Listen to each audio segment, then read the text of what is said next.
Welcome to Gas, the true story of a toxic train derailment. I'm Ron Scholl. Last time on Gas, we considered the final piece in the medical case for Alberton spill victims, the evidence for neurological or brain damage from chlorine. We now continue with Part 6, Chapters 9 and 10. Chapter 9, Bookends. Epigraph. The chlorine cloud itself was gone, long gone. Whatever it touches in the environment, it reacts with as it disappears. MRL attorney Randy Cox.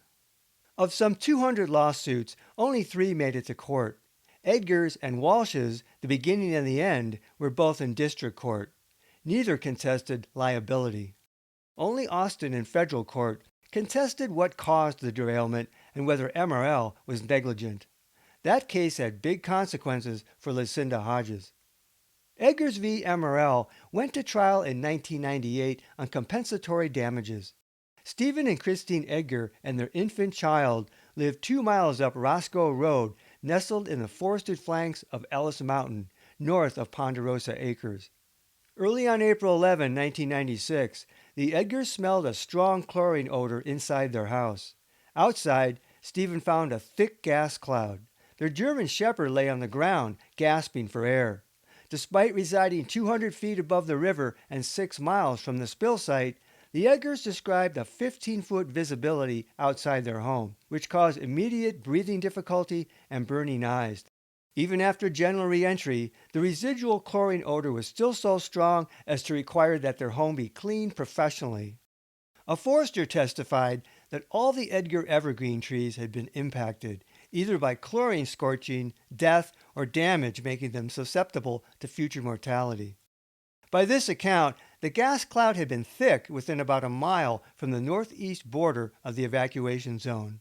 As of November 1996, the family still reported respiratory, eye, emotional, and other problems. In 1998, the only contested chronic symptoms were Stephen Edgar's eye problems. Missoula ophthalmologist Dr. Rick Neumeister diagnosed Edgar with chronic dry eyes and blepharitis, with microscopic eye abrasions. Edgar had no previous history of eye problems. Neumeister also noted Edgar was chemically sensitive. At trial, Dave Torgerson of Olympus Environmental testified as MRL sought to establish a level of exposure. Since no specific readings were taken at the Edgars property on April 11, MRL painted general assumptions. Torgerson characterized the chlorine release as a drop of dye in a large bucket of water that spread and diluted. Torgerson opined that the gas safely diluted beyond half a mile from the site, based on tests days later that showed no measurable pH levels. By Torgerson's account, the town of Alberton, 2 miles from the site, received insignificant exposure. But the environmental evidence of damaged trees could not be denied. Aerial mapping showed chlorine tree bronzing far to the east, including in the Edgars area.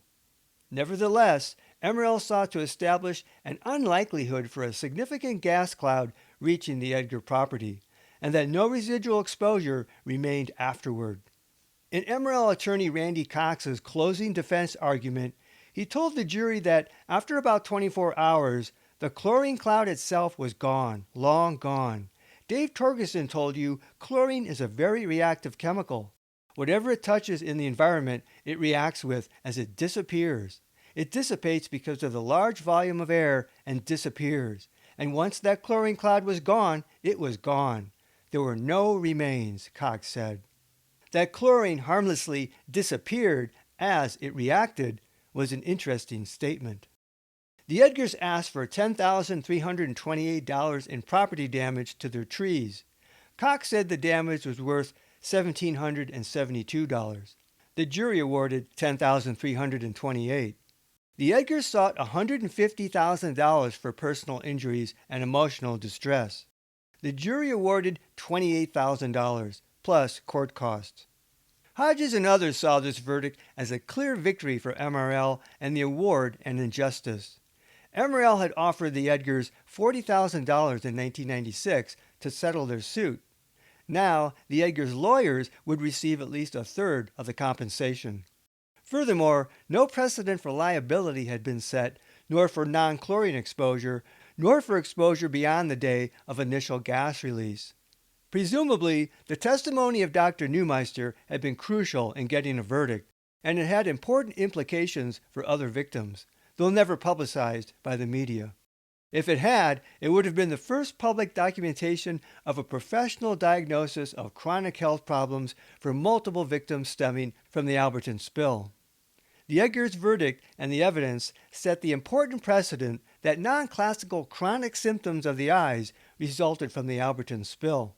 Furthermore, residents 6 miles from the site suffered significant exposure that led to acute and chronic illness. Patrick and Linda Walsh v. MRL went to trial in 2002. Veterans of the Frenchtown Volunteer Fire Department, the Walshes were ordered by Fire Chief Scott Waldron to help evacuate Alberton without respiratory protection. The couple worked over 2 hours evacuating residents. Over the years, treating doctors diagnosed Patrick Walsh with chemical sensitivity, RADS, RUDS, corneal burns, dry eye syndrome, gastroesophageal reflux disease, memory problems, and depression, necessitating 5 daily medications. Linda Walsh had similar diagnoses, along with mebomyitis and blepharitis and more severe respiratory problems, including asthma. She had been deemed totally disabled. The real battle lay with the Walsh's respiratory injury claims. Both Walshes had been smokers prior to the spill.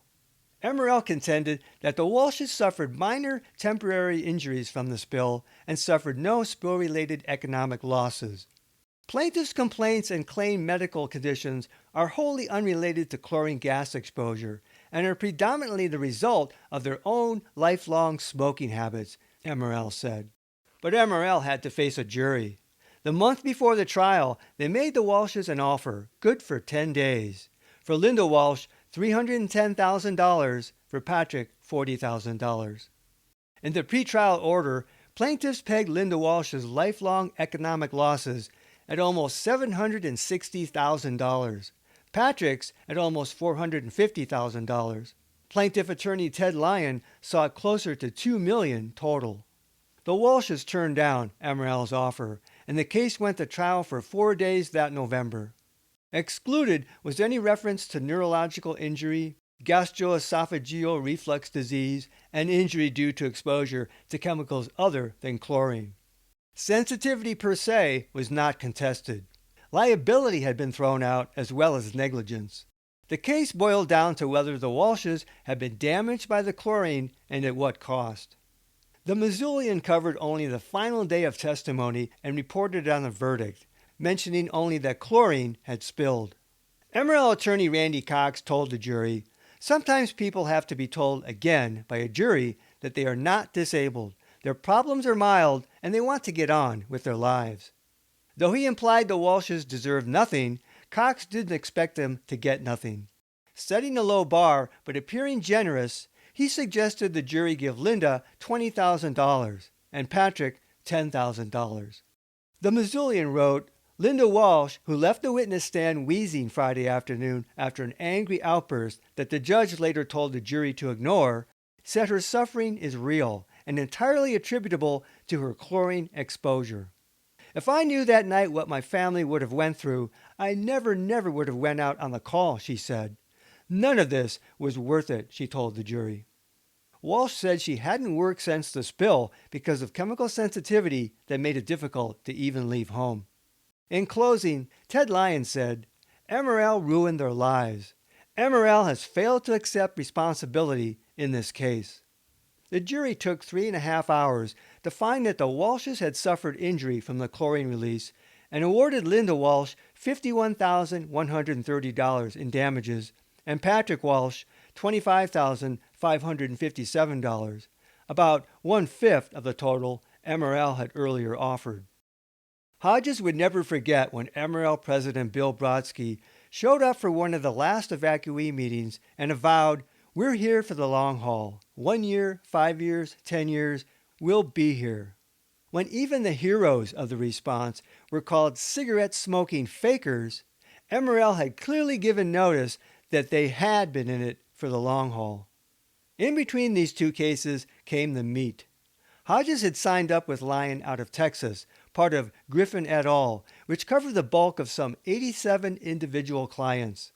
In 2001, after 5 long years, she anticipated the first case to come to trial, Austin v. MRL.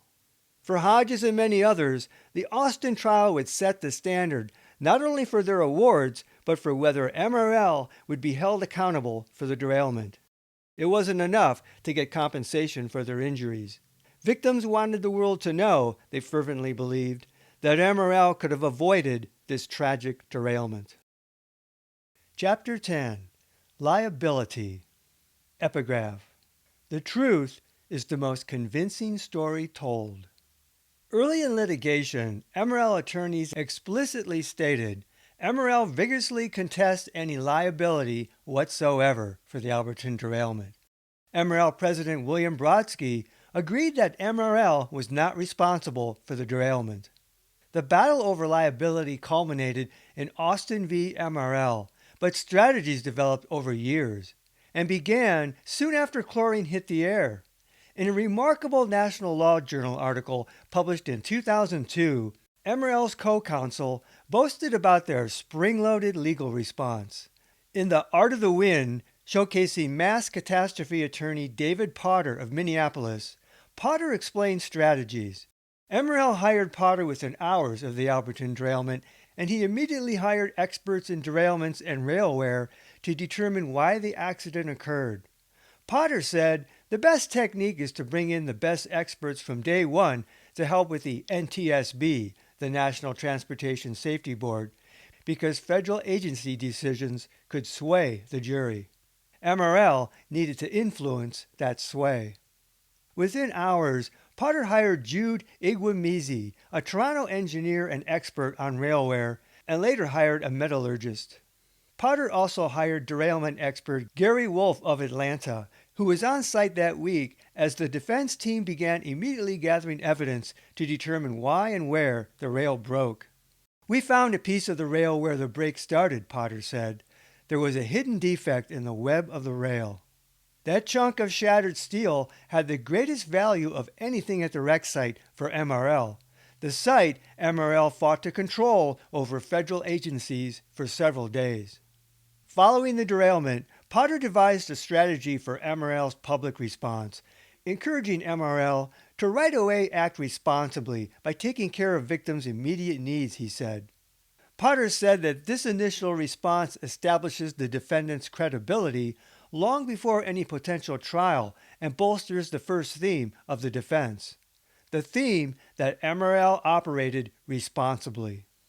So much for the Missoulian editorialist's naive claim that MRL did not, quote, circle the wagons, summon the lawyers, and do whatever it could to limit its liability. In the years to come, the legal art of MRL's win was forged largely out of the public eye. The point of derailment was determined as railroad mile marker 154.89, generally referenced as Curve 155 or C155. Running easterly, C155 was a 1,000-foot moderate curve to the right, nearly flat. About 514 feet of a 132-pound rail on the high side was displaced, and initially only about 444 feet recovered, the NTSB reported. Colorado Fuel and Iron, CF&I, made the rail in 1968. MRL, the FRA, and the NTSB reported in June 1996 that an internal split in the head of the rail caused the derailment. MRL voiced concern over why the crack hadn't been detected earlier, such as during a contracted Sperry rail detector check in March. MRL Chief Engineer Richard Keller sent specimens of the Alberton rail to CF&I for testing. Their macro etching revealed evidence of dark areas in the metals matrix, suggesting segregations, but not necessarily inclusions or contaminants. CF&I did not think the rail quality was abnormal. The FRA called CF&I's analysis of submitted rail samples inconclusive. FRA's Lee Klaus asked Keller to send the rail to another lab and Keller chose Technical Services Laboratory Incorporated, TSL, an independent Missouri lab. TSL Stephen Riley examined the rail fragments in August. Riley noted evidence of a vertical split head, a VSH. In a VSH, a crack in the head of the rail runs lengthwise, typically resulting in one side of the head eventually breaking off. There were no voids or gross inclusions visible to the naked eye in this area that may have initiated a VSH, Riley reported. TSL found that the fracture was due to a single load application, a sudden fracture, at least initially.